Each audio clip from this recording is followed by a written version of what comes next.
Sabe aquela cena? Um grupo de homens, todos de terno preto, camisa branquinha, indo para uma reunião que parece super misteriosa? Pois é. Essa imagem clássica alimenta uma curiosidade, um ar de mistério que já dura séculos. Hoje, a gente vai mergulhar nessa história para separar o que é mito do que é realidade e tentar entender o que de fato acontece por trás dessas portas. E para desvendar esse universo, nosso caminho vai ser o seguinte. Primeiro, vamos dar uma olhada nos mitos e lendas mais famosos que circulam por aí. Depois, a gente vai decifrar uma diferença crucial, o que é ser secreto e o que é ser discreto. Daí, vamos para o coração da filosofia maçônica, a ideia de construir um templo interior. Também vamos tocar um ponto polêmico, essa história de ser uma ordem só para homens. E claro, no final, a gente chega na revelação do grande segredo. Então, vamos começar pelo que o povo fala, pelo que alimenta a lenda. Ao longo do tempo, a maçonaria foi cercada de histórias que parecem de filme, de teorias da conspiração. É bem importante a gente passar por essas ideias primeiro, para depois conseguir separar o que é ficção e o que são os fatos. E os rumores, olha, são de cinema.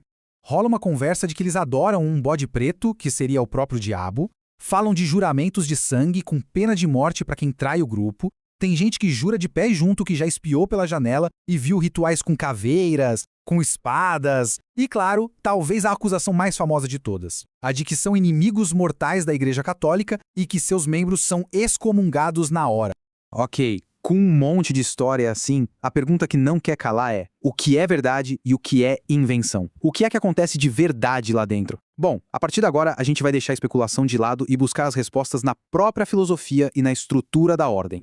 E aqui a gente chega num ponto que é, talvez, a principal chave para entender tudo. A instituição faz uma distinção muito, mas muito importante entre duas palavras que até parecem a mesma coisa, mas que para eles muda completamente o sentido de tudo: secreto e discreto. Antes, vamos ver o que o dicionário diz. O Aurélio define maçonaria assim: uma sociedade parcialmente secreta, com foco em fraternidade e filantropia. É um bom começo, né? Mas essa palavrinha aí, secreta, é exatamente onde a confusão toda começa.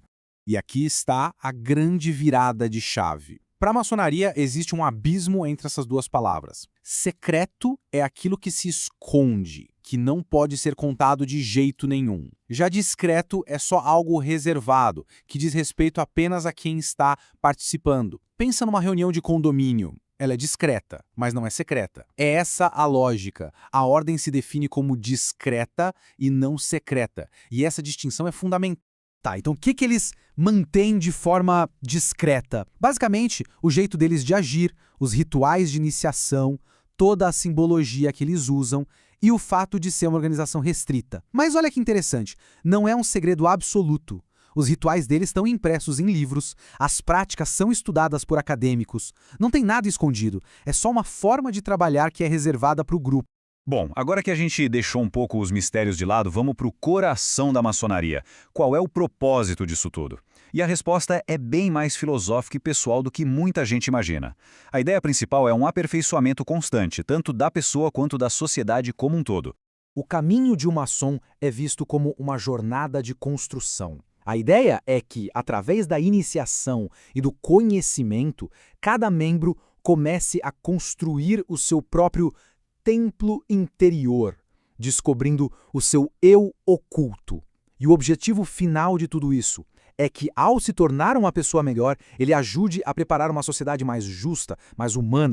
E qual seria a lei máxima, a viga mestra dessa construção toda? É um princípio super simples, mas muito profundo. Um princípio universal que está em praticamente todas as religiões e filosofias de bem. Amai-vos uns aos outros. Essa é a base de tudo, a essência da fraternidade, um dever maçônico que não se discute. E aqui tem outro ponto muito importante. Maçonaria não é uma religião. Ela não impõe dogmas. O que ela faz é proclamar que existe um princípio criador, que é chamado de grande arquiteto do universo. Isso é o que permite que pessoas de várias religiões diferentes possam se encontrar ali. E a regra é clara. Dentro das lojas é proibido discutir religião ou política partidária. A instituição diz ter uma herança que vem lá dos povos antigos, mas é na história mais moderna que as pegadas dela ficam bem visíveis. Parece que existe um padrão, onde a palavra liberdade ecoa mais forte, a maçonaria costuma estar por perto. Foi assim na queda da Bastilha, lá na França, na independência dos Estados Unidos e até no nascimento de várias repúblicas aqui na nossa América Latina. Agora, Vamos entrar num assunto que é bem atual e, digamos, polêmico. Desde sempre, a maçonaria é vista como uma ordem só de homens, um clube do bolinha. Mas e aí, hoje em dia, com toda a busca por igualdade, como é que essa questão é tratada? Olha, a resposta para essa pergunta é complicada. Oficialmente, a tradição de ser uma ordem masculina se mantém. Só que a realidade do século XXI está batendo na porta, forçando uma mudança e criando um debate interno bem intenso na própria maçonaria. Só para você ter uma ideia, aqui no Brasil, por exemplo, já existem mais de 60 lojas maçônicas mistas que aceitam homens e mulheres. Além disso, tem várias outras lojas que são exclusivamente femininas, onde as mulheres trabalham com rituais idênticos aos das lojas masculinas.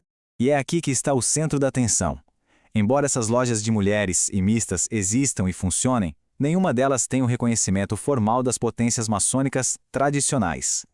Para a estrutura oficial, elas são tidas como irregulares. Isso mostra que existe uma fissura, um debate forte entre manter a tradição e a necessidade de se adaptar aos novos tempos. E assim, depois de passar pelos rumores, de entender a filosofia e de abordar as polêmicas, a gente chega ao grande momento. Afinal de contas, qual é o tal do grande segredo da maçonaria, aquele guardado às 7 chaves? A primeira parte da revelação pode até soar meio frustrante. O grande segredo não é algo que pode ser comunicado. Não é uma senha, não é uma fórmula, não é uma informação que alguém simplesmente passa para outra pessoa. Ele não pode ser transmitido com palavras. E por que isso? Porque o segredo não é uma informação, é uma realização. Ele precisa ser descoberto. É o resultado de uma jornada individual, de um processo de autoconhecimento que acontece lá dentro, na consciência de cada um. E por fim, ele precisa ser sentido.